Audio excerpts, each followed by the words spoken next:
Bonjour, ici Mélanie Raymond pour CIGN TV. Nous vous avons présenté récemment sur CIGN TV une vidéo vous expliquant ce que vous devez faire quand votre client acheteur découvre un vice affectant l'immeuble acquis. Mais pour en savoir plus sur ce qu'est un vice caché, je rencontre aujourd'hui Maître Martin Fortier, qui est avocat associé au sein de l'étude de Chantal Damour-Fortier et auteur du Bulletin légal. Maître Martin Fortier, bonjour, merci d'être avec nous aujourd'hui. Ça fait plaisir, merci beaucoup. D'abord, pouvez-vous nous expliquer qu'est-ce qu'un vice caché? D'abord, vice caché, le terme le dit, le vice doit être inconnu de l'acheteur suite à une inspection ordinaire de l'immeuble. Dans un deuxième temps, vous devez avoir un vice suffisamment grave. Grave, on entend par ça, c'est que l'immeuble n'a pas l'utilité que vous vouliez en faire, ou vous n'auriez pas payé un prix suffisamment élevé ou assez élevé, ou vous avez payé trop cher, bref, pour l'immeuble compte tenu du vice qui l'affecte. Et pouvez-vous nous donner des exemples des vices les plus fréquents? Bon, écoutez, on va voir la pyrite sur la rive sud, on va voir l'orque ferreuse, surtout concentrée sur la rive nord.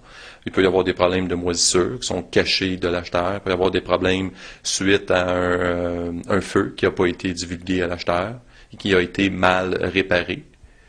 Ce sont des exemples, mais il y en a, c'est à l'infini, là. Et pouvez-vous nous expliquer les procédures en cas de poursuite en vice caché? Vous savez, c'est très important, lorsque vous constatez la présence d'un vice caché, de le dénoncer par écrit. Une dénonciation verbale n'est pas suffisante. Dans un premier temps, dénonciation écrite. Dans un deuxième temps, dans un délai le plus court possible. Les tribunaux ont constaté que 6 mois pouvait être toléré, mais je vous dirais le faire le plus rapidement possible et par écrit. Votre dénonciation doit doit informer le vendeur du vice que vous avez constaté et lui laisser l'opportunité de venir constater le vice avec un expert de son choix pour le réparer. Ça, c'est la première des choses que vous devez faire. Dans un deuxième temps, vous devez retenir les services d'un expert la plupart du temps pour constater la présence du vice, pour trouver une solution à la cause du vice, et ensuite trouver le moyen le plus raisonnable pour réparer la situation problématique.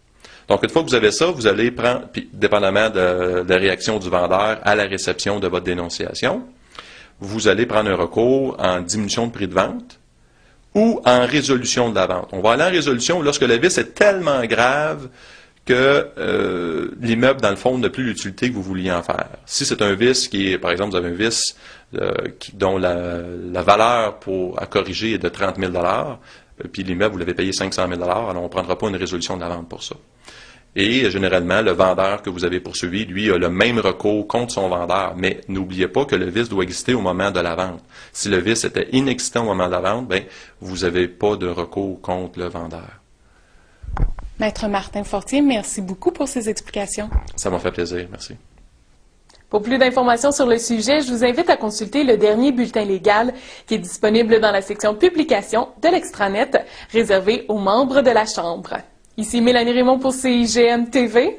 À la prochaine!